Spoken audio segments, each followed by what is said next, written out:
Bismillahirrahmanirrahim. Assalamualaikum warahmatullahi wabarakatuh.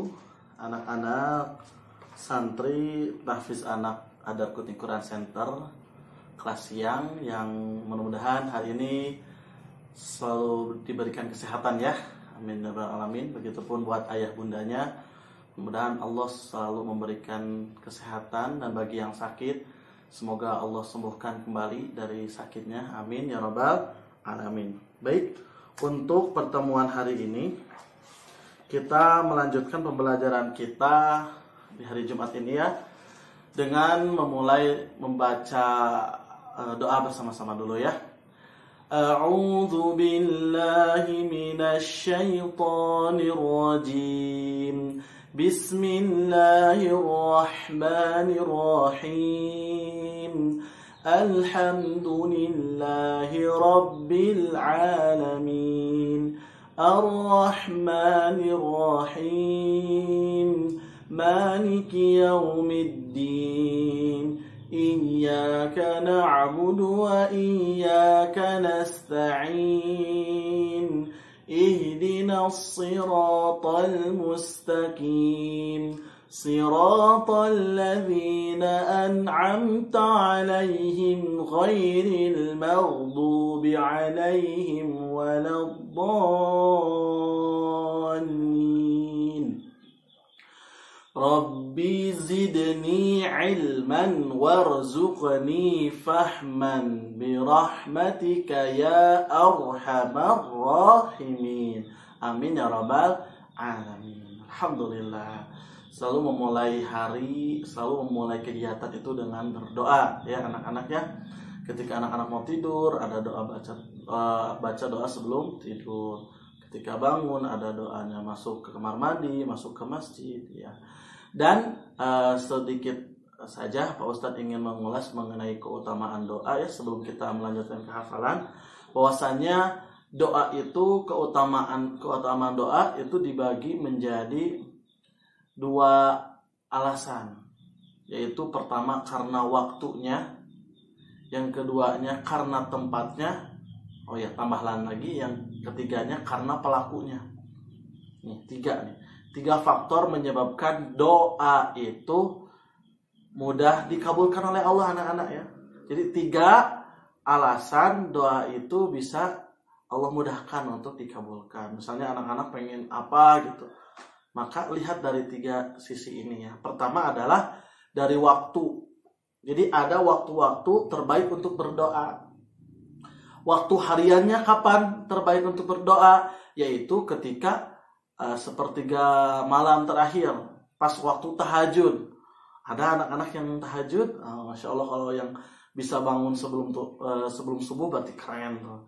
Nah itu bisa anak-anak latih untuk berdoa. Begitupun ayah bunda ya. Selanjutnya ada waktu pekanan. Pekanan tuh mingguan ya, seminggu sekali, yakni di hari Jumat ba'da asar, setelah asar. Jadi setelah salat asar sampai sebelum maghrib di hari Jumat itu waktu terbaik untuk berdoa. Jadi silakan perbanyak berdoa. Doain orang tua, doain yang sakit, doain guru-gurunya, teman-temannya dan yang lainnya. Apalagi sekarang lagi musim corona ini, doain semuanya Allah berikan kesehatan lagi kayak gitu ya. Dan kedua adalah faktor tempat. Nih mudah-mudahan kalau Allah rezekikan ya, jadi ada tempat yang dimana doa itu mudah dikabulkan, yaitu salah satunya di Masjidil Haram, Ka'bah. Ada yang mau ke Ka'bah atau ada yang udah ke Ka'bah? Nah nanti ya sama-sama insya Allah mudah-mudahan para santri Tahfiz Adarkutni Quran Center ini Allah rezekikan untuk bisa umroh atau haji ya, nanti bareng-bareng sama Pak Ustadz ya. Amin ya rabbal alamin. Dan yang ketiga itu adalah faktor pelaku. Pelaku itu orangnya. Jadi ada orang yang dimana ketika berdoa itu mudah dikabulkan. Salah satunya adalah orang yang terzolimi. Orang yang terzolimi itu orang yang misalnya disakiti. Sakitinya bisa disakiti hatinya atau disakiti dengan fisik, alias misalnya ada yang mukul sampai sakit, atau misalnya ada yang sampai menyebabkan pokoknya sakit hati. Biasanya nih Hati-hati juga buat ayah bunda ya, ketika anak-anaknya tidak bisa diatur misalnya ya, ngeyel terus, ngelawan terus, kan itu orang tua dalam kondisi terzolimi bahasanya. Maka jangan sampai mendoakan jelek-jelek buat anak kita. Soalnya kamu dasar apa misalnya yang negatif-negatif, tapi doakan yang soleh-soleh, kebaikan. Anak soleh jangan marah misalnya kayak gitu ya. Gitu. Jadi 3, karena waktu, tempat, dan juga orangnya. Dan yang terbaik adalah Rasulullah dan juga orang-orang yang soleh.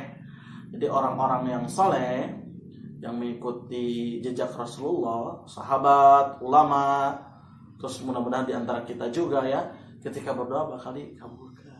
Kayak gitu. Amin ya rabbal alamin. Yuk kita lanjutkan dengan surat An-Nazi'at kita. Langsung ta'awuz dan basmalah bersama-sama ya. A'udzu billahi minasy syaithanir rajim. Bismillahirrahmanirrahim. Wan nazi'ati gharqa wan nashitati nashta was-sabihati sabha fas-sabiqati sabqa فالمدبرات أمرا يوم ترجف الراجفة تتبعها الرادفة قلوب يومئذ واجفة أبصارها خاشعة يقولون أئنا لمردودون في الحافرة أَإِذَا كُنَّا عِظَامًا نَخِرَةً قَالُوا تِلْكَ إِذًا كَرَّةٌ خَاسِرَةٌ فَإِنَّمَا هِيَ زَجْرَةٌ وَاحِدَةٌ فَإِذَا هُمْ بِالسَّاهِرَةِ هَلْ أَتَاكَ حَدِيثُ مُوسَى إذ ناداه ربه بالواد المقدس طوى اذهب إلى فرعون إنه طغى فقل هل لك إلى أن تزكى وأهديك إلى ربك فتخشى Fa'arahul ayatal kubra. Baru sampai ayat 20. Iya, menceritakan apa? Mengenai kisah Nabi Musa. Nabi Musa adalah seorang nabi yang Allah turunkan, yang Allah lahirkan ke muka bumi ini di zamannya Fir'aun, yang dimana ini adalah seorang raja Mesir yang sangat jahat sekali, jahat terhadap manusia dan juga jahat terhadap Allah. Dan ini ketika Allah selalu memberikan wahyunya, wahyunya itu ya kalam Allah, kalimat Allah, ucapan Allah menjadi kitab ya, menjadi ayat-ayat kitab sucinya. Ini di suatu lembah, namanya kemarin apa? Lembah Tuwa. Di situ kemudian ada perintah dari Allah. Nah, kalau yang kelas sore itu kisah Nabi Muhammad, perintahnya adalah untuk mengajak orang-orang masuk Islam, beriman kepada Allah. Tapi untuk tugas Nabi Musa ini yang pertama adalah langsung ke Fir'aun, untuk ke Fir'aun. Sebab kenapa? Karena ada kekuatan besar. Kekuatan besar itu artinya ada orang yang bakal mengancam jika orang-orang penduduknya negeri Mesir, penduduknya Fir'aun tidak tidak mau beriman kepada Fir'aun, tidak mau mengakui bahwasanya Fir'aun adalah Tuhan meskipun itu salah ya, dan misalnya mereka malah memiliki agama yang lain, maka tidak main-main Fir'aun bakal menghabisinya. Orangnya bakal meninggal oleh Fir'aun, dibunuh misalnya seperti itu. Serem sekali ya. Kayaknya Nabi Musa langsung ke sana. Kenapa ya kira-kira Nabi Musa sebenarnya ada hikmah. Ternyata Nabi Musa itu sebelum menjadi nabi memiliki kekuatan badan yang kuat. Orangnya kekar. Bahkan pernah terjadi ketika itu memukul sebelum menjadi nabi ya, memukul penduduk di sana. Kalau nggak salah penduduk negeri dari negeri Mesir, penduduk Mesir. Terus pernah kabur ke Madian. Ketika itu pernah berantem sekali pukulan ke seseorang di negeri Mesir, itu orangnya langsung meninggal. Kaget, itu kekuatannya sangat hebat ya, seperti itu. Tapi ya setelah itu tidak berantem lagi ya Nabi Musa ya. Dan itu pun bukan gara-gara Nabi Musa pengen berantem, beda ya, seperti itu. Nah, lalu Nabi Musa dengan kekuatan yang hebat itu mendatangi Firaun seperti itu. Dan ternyata Firaun gak mempan. Dikasih tahu ngeyel. Dan ternyata Nabi Musa itu ketika lahir, ketika bayi itu pernah terjadi kecelakaan di mana lidahnya pernah hampir memakan bara api, dan itu terbakar ya. Akhirnya lidahnya agak keluh ketika berucap seperti itu. Berarti Firaun sudah tahu bahwasanya Nabi Musa adalah Musa dulu ya sebelum jadi nabi adalah anak angkatnya. Sudah tahu. Ceritanya anak-anak sudah tahu belum? Kalau Nabi Musa ini anak angkatnya Firaun. Nah, ya sedikit aja mungkinnya. Nah, jadi ketika lahir ibunya Nabi Musa itu takut anaknya dibunuh, maka akhirnya dihanyutkanlah di atas wadah atau apa ya, keranjang, di atas keranjang bayi itu dihanyutkan di sungai Nil. Akhirnya tertemukanlah oleh istrinya Firaun, namanya Asiyah. Nah, istrinya Firaun berbeda dengan Firaun. Istrinya Firaun salehah, bahkan sangat menyeramkan karena tetap mau beriman kepada Allah. Akhirnya istrinya Firaun itu pernah dibunuh oleh Firaun. Serem ya, makanya orangnya jahat sekali Firaun itu. Iya. Nah, sangat baik ibu angkatnya Nabi Musa. Akhirnya Nabi Musa lolos. Sebab zaman Firaun itu bayi-bayi laki-laki, siapa saja penduduknya yang melahirkan bayi laki-laki maka akan dibunuh hidup-hidup. Seram sekali ketika zaman Firaun itu. Iya.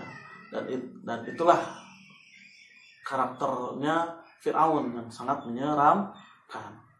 Iya. Kalau zaman sekarang mungkin kita juga bakal takut ya. Apa-apa kalau tidak nurut dengan Firaun misalnya akan diancam. Tapi Nabi Musa, Masya Allah, dengan kehebatannya mampu mengalahkan Firaun. Dah, ceritanya singkat dulu saja. Nanti insya Allah setelah ini ketika kita sudah mulai masuk kembali, Pak Ustadz ceritain deh versi lengkapnya gimana gitu Nabi Musa ya. Ya anak-anak, baik. Untuk tugasnya, mudah-mudahan tidak memberatkan anak-anak. Silahkan bacakan surat An-Nazi'at ini ayat 1 sampai 20. Tidak menambah lagi, tidak menambah 21-22. Biarkan untuk terus diulang-ulang supaya makin lancar. Nanti insya Allah hari Senin ketika masuk kita Pak Ustadz cek bagaimana kualitas hafalannya. Pak Ustadz saya mah belum lancar 1 sampai 20. Sebisanya. Kalau dibantuin nggak apa-apa, dengan misalnya dibantuin ayah bunda atau kakaknya nggak apa-apa. Pengen gak dibantuin boleh sedapatnya, silahkan aja. Lebih baik divideokan tugas saya biar Pak Ustadz tahu. Tapi kalau di rekam juga nggak jadi masalah, rekam suara. Itu aja anak-anak untuk tugasnya ya. Ya, terima kasih atas perhatiannya dan sudah menyaksikan video pembelajaran hari ini. Mudah-mudahan tugasnya bisa dilaksanakan dengan baik dan jangan lupa untuk membaca Iqra-nya atau sejenisnya yang belum Al-Quran 1 halaman dan yang Al-Quran 1 blok war. Nah, terima kasih. Wassalamualaikum warahmatullahi wabarakatuh.